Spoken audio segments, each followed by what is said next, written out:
You are trapped. Not by bars, not by chains, but by choices. And the hardest part to admit? You build this prison yourself. Not out of malice, not out of ignorance, but out of fear. With every decision made to avoid judgment, with every word left unsaid to protect your image, with every version of yourself carefully constructed to gain approval, you laid another brick, one by one. And now here you are, stuck in a life that looks fine on the outside, but feels like suffocation on the inside. You smile when you're dying to scream. You agree to things that make you shrink. You show up for everyone but yourself. And the worst part? Nobody demanded this from you. No one forced you to give up your truth. You offered it willingly, hoping it would earn you belonging, applause, maybe even love. But now the applause is silent. The people you try to please aren't watching. And you're left sitting in a cell made of your own compromises. That pressure in your chest isn't just stress. It's the weight of a life lived on someone else's terms. It's the exhaustion of holding back your real self for so long that you've forgotten who that even is. This isn't about blame. It's about awakening. Because if you built this prison, then you hold the key. You don't need permission to tear it down. You don't need a rescue. What you need, what you've always needed, is the courage to stop pretending, to stop performing, to stop living for an audience that was never paying attention. This is your moment, not to escape, but to come home, to yourself. You've been told that control is power, that if you just organize, plan, perfect, everything will turn out exactly the way it should. But here's the truth you've been avoiding. Control is the most elegant prison of all. It gives the illusion of safety, but silently robs you of peace. You spend your days trying to manage every detail, your schedule, your relationships, your image, your future, as if certainty were a reward for hard work. But deep down, you feel it.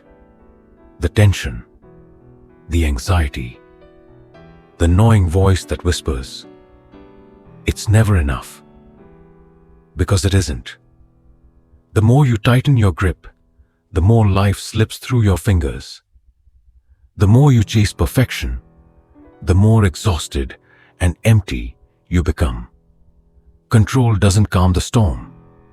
It disconnects you from life itself. You stop living and start calculating, constantly preparing for a future that never comes, missing the present moment you're supposed to be in. You lose spontaneity, you lose wonder, and worst of all, you lose yourself. You weren't born to micromanage every breath you take. You were born to experience life, not control it. Real power isn't about domination, it's about surrender. The ability to let go, to trust the unknown, to dance with chaos instead of fearing it. But that's terrifying, isn't it? Because letting go means admitting you're not in charge. It means releasing the lie that you can prevent pain or predict happiness. But here's the paradox. The moment you stop clinging to control is the moment you begin to feel truly free. It's not weakness, it's wisdom. And it might be the most courageous thing you ever do. You think you've built a successful life. But look closer. How much of it is really yours? That career you chase so hard, the relationship you stay in, the opinions you carefully craft before speaking. How many of those are guided by you? And how many are shaped by the constant, quiet obsession with how you're being perceived? You've been conditioned to measure your worth by reactions, likes, compliments, promotions, praise. And each time you earn one, It feels good for a moment, but then it fades, and you're left needing the next fix, the next nod of approval, like a drug you never meant to get hooked on. Somewhere along the way, the applause became more important than the truth. And the more you seek validation, the further you drift from your center. What once came naturally now feels performed. And the scariest part?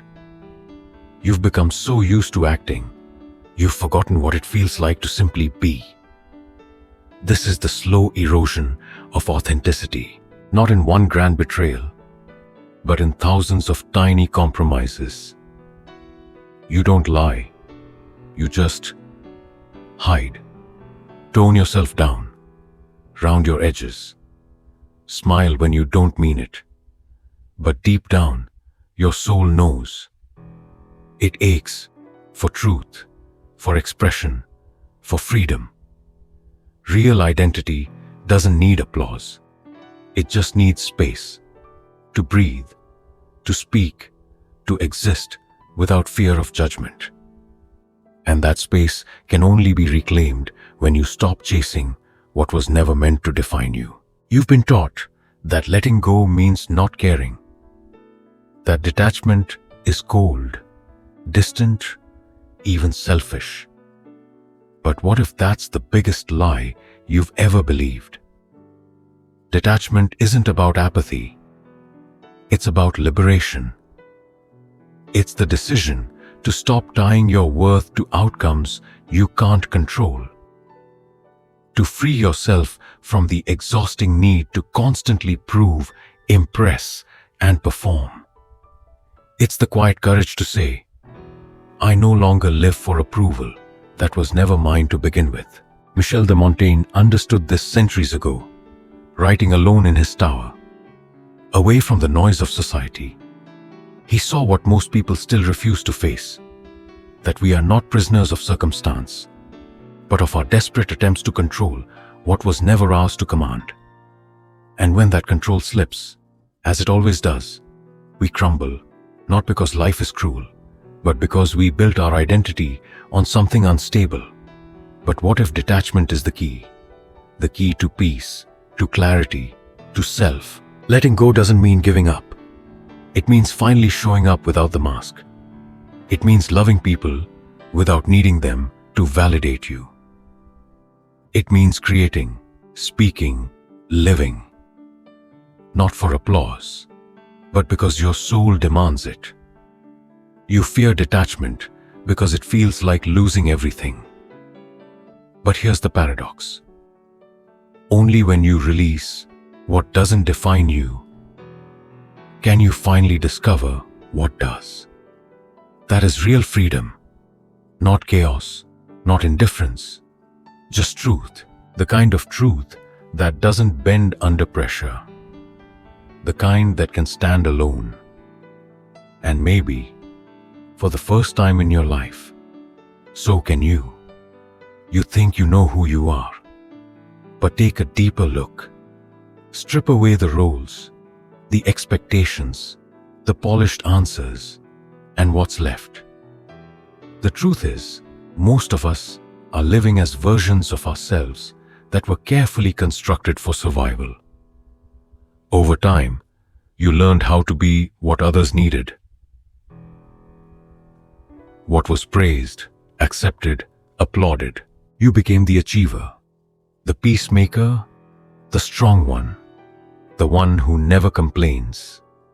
But in the process, you lost touch with the raw, unfiltered essence of who you truly are.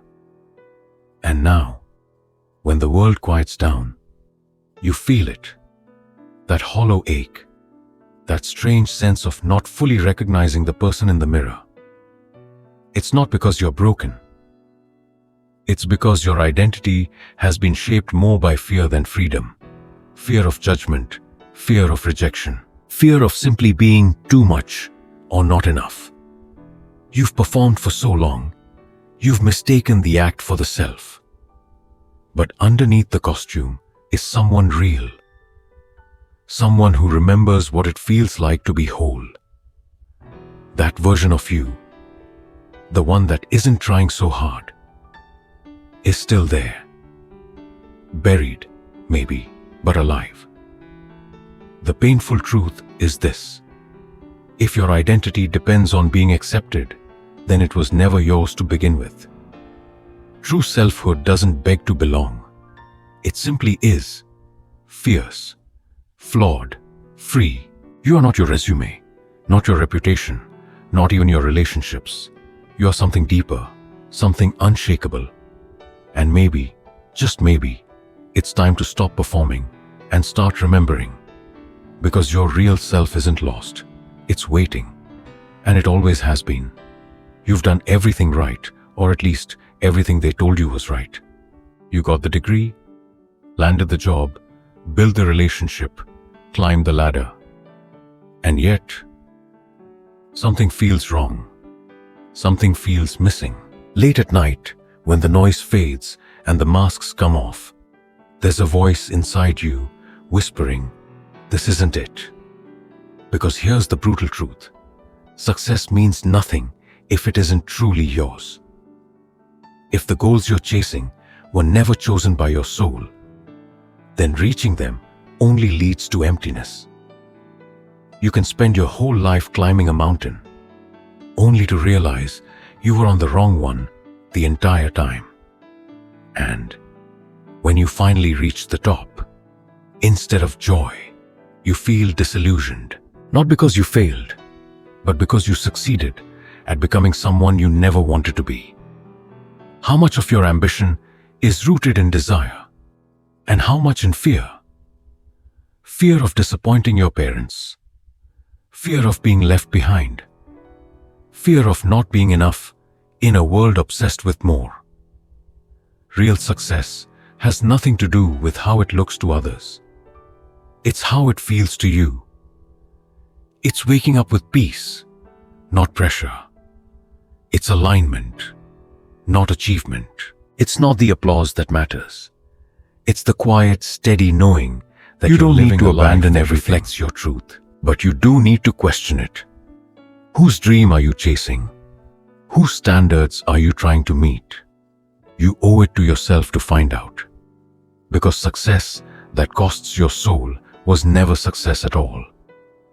The most powerful story you'll ever hear is the one you tell yourself.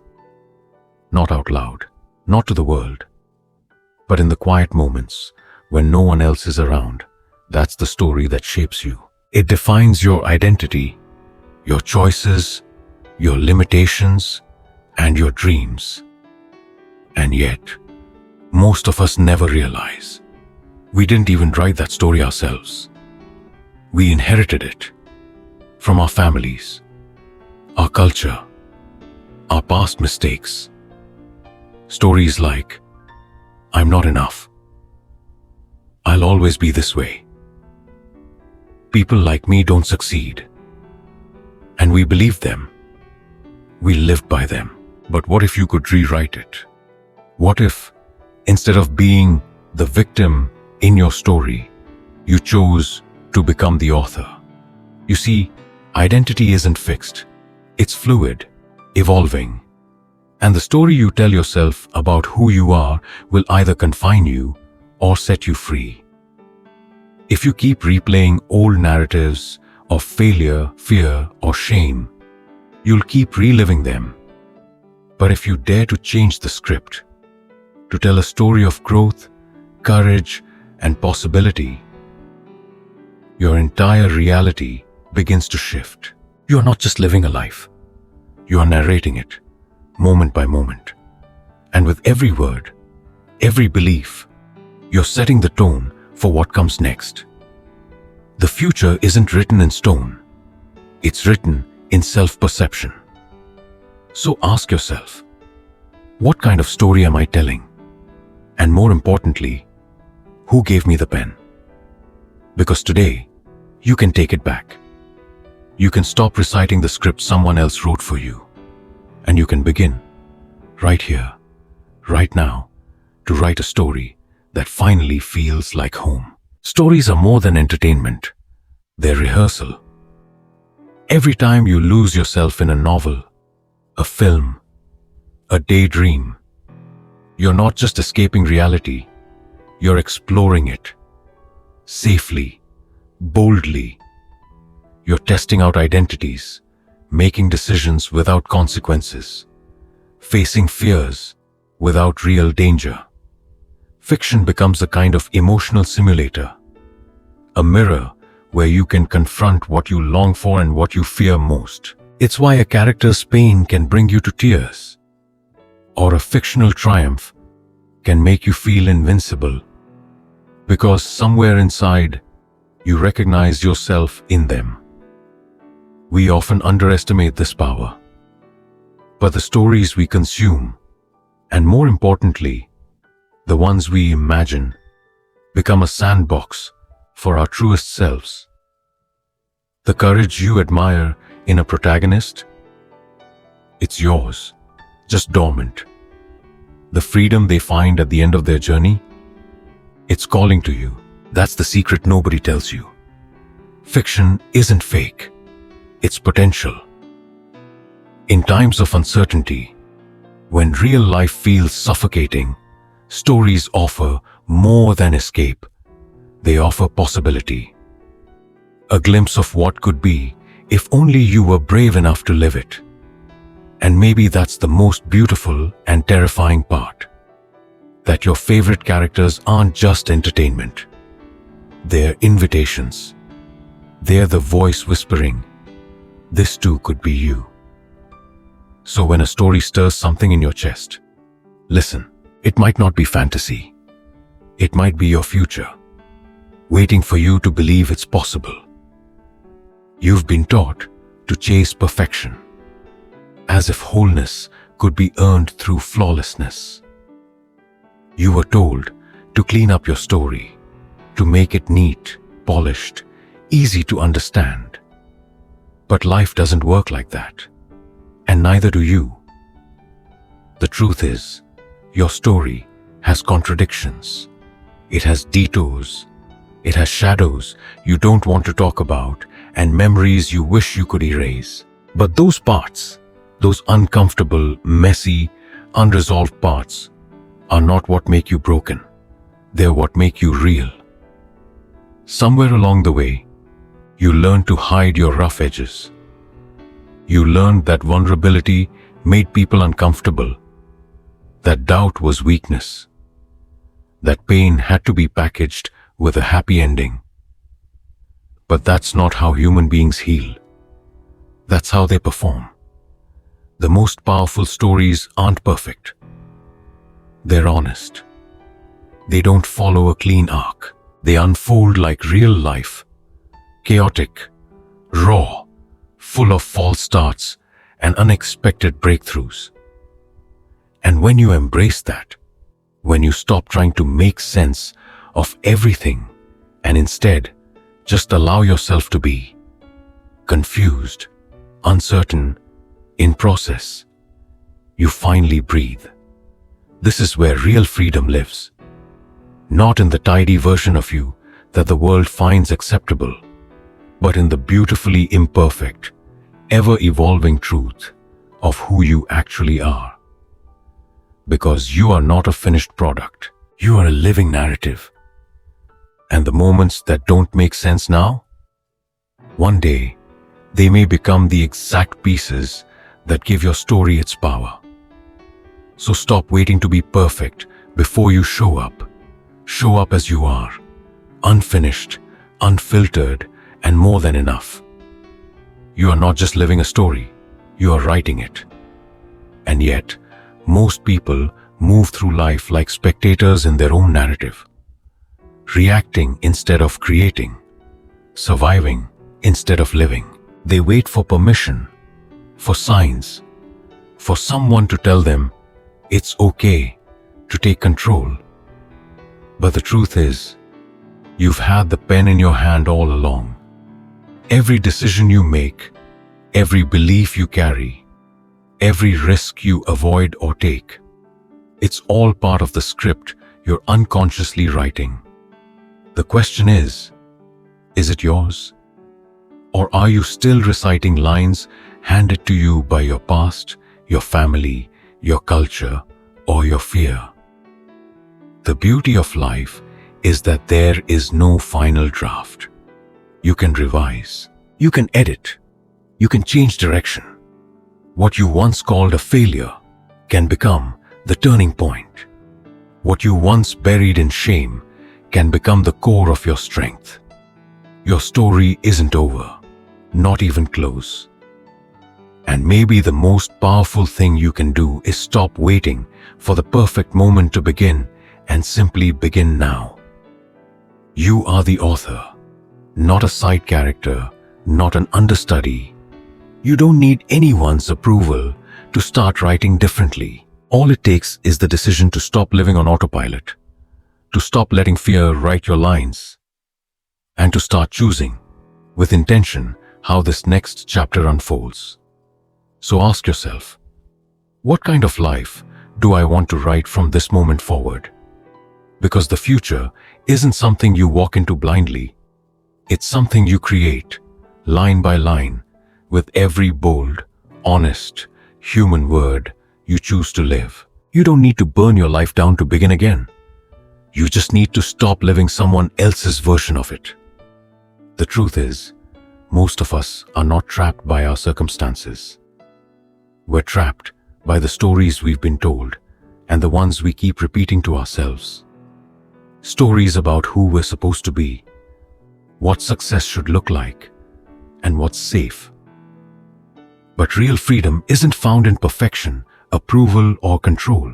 It's found in honest alignment, in choosing to live a life that reflects your true values, not just your obligations. You are not powerless. You are not stuck. You are simply following a script that's overdue for a rewrite. And that rewrite doesn't start with a grand gesture. It starts with a small act of courage, telling the truth to yourself about what you want, who you are, and what no longer serves you. The most important story you'll ever tell is the one you live. So write it like it matters. Live it like it's yours. Because it is.